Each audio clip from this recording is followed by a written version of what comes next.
If you feel lost right now, it doesn't mean you're failing at life. It usually means you've been strong for a long time without pausing to ask yourself how you're really doing. You learned how to survive, how to adapt, how to keep going even when things were unclear. And survival can look like success from the outside, but inside, something slowly goes quiet. Feeling lost isn't a flaw, it's a signal. It's the moment your inner self finally gets your attention and says, "I'm still here." This feeling doesn't show up to punish you. It shows up to guide you back to yourself. And the fact that you're aware of it now means you're not broken. You're waking up. Most people don't lose themselves suddenly. They fade slowly while trying to meet expectations. You learned how to be dependable, how to be useful, how to be needed. And that skill helped you survive and belong. But over time, you stop checking in with what you need. You become good at reading rooms, but not yourself. So when the noise quiets down, confusion appears. Not because you're empty, but because you've been giving outward more than inward. Feeling lost doesn't mean you failed at being yourself.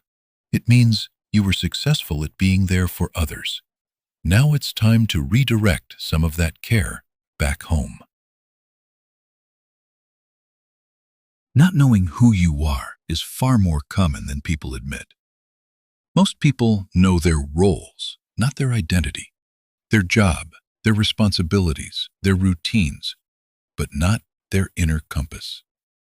When those roles shift or fall away, uncertainty shows up, and that uncertainty gets mistaken for emptiness. But you're not empty. You're uncovered. Identity isn't something you invent overnight. It's something you uncover slowly through honesty and experience. You don't need to panic because you don't have answers yet. This phase is not the absence of self. It's the beginning of awareness. Feeling lost is rarely about direction. It's about disconnection. Disconnection from your emotions, your values, your intuition. You've been listening to noise instead of yourself. Other people's timelines, other people's expectations, other people's definitions of success. And when you live externally long enough, internal clarity fades. The solution isn't doing more, it's reconnecting, slowing down, listening again. Clarity doesn't come from pressure, it comes from presence. And presence is something you can rebuild.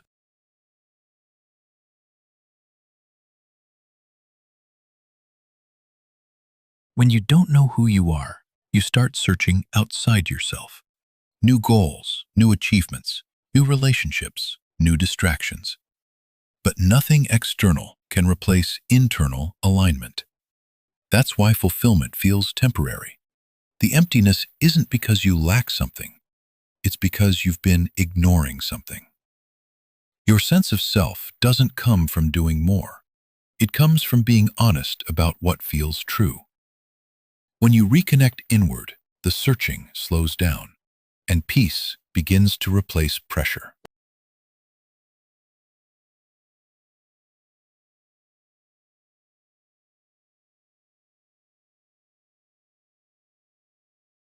People say, find yourself, like you're missing. You're not missing. You're buried under stress, noise, and expectations. The real work isn't searching harder. It's slowing down enough to hear yourself again. Notice what calms you. Notice what drains you. Notice when you feel like you're performing instead of being. Your identity doesn't shout. It whispers. And you can't hear whispers when everything is loud. Slow down. What you're looking for isn't far away.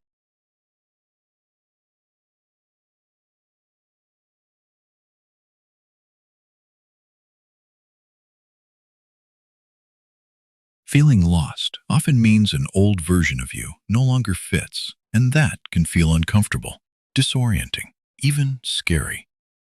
But growth usually begins with confusion. You're not going backward. You're shedding layers that no longer represent who you are becoming. This space you feel, the uncertainty, isn't emptiness. It's room. Room for honesty. Room for alignment. Room for something more real than before. This isn't the end of clarity. It's the doorway to it.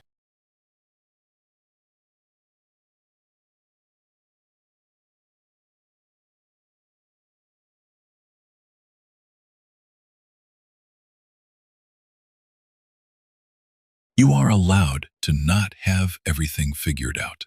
Clarity is not a requirement for worth, even though it often feels that way. You don't need a perfect plan or confident answers to be enough right now. Some seasons of life are for building, others are for exploring, and some are simply for catching your breath after everything you've been through. The pressure to figure it out usually comes from comparison, not truth. You see certainty in others, but not the doubts and pivots behind it. Forcing clarity too early can actually pull you further from yourself. Growth isn't linear. Identity isn't a... The first step to knowing who you are isn't changing your life. It's paying attention. Notice what energizes you and what drains you. Notice when you feel calm and when you feel like you're performing. Most people try to build confidence before awareness, but it doesn't work that way. Awareness comes first. You don't need big answers yet. You need small moments of honesty. Small check-ins that ask, does this feel aligned or forced? Identity forms quietly, through presence, not pressure. And the more consistently you pay attention, the clearer your sense of self becomes.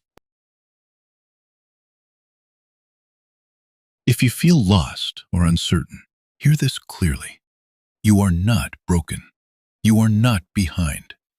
Every version of you had a purpose, even the confusing ones.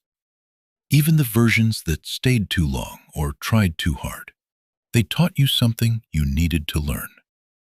Becoming doesn't always look like progress. Sometimes it looks like rest. Sometimes it looks like letting go.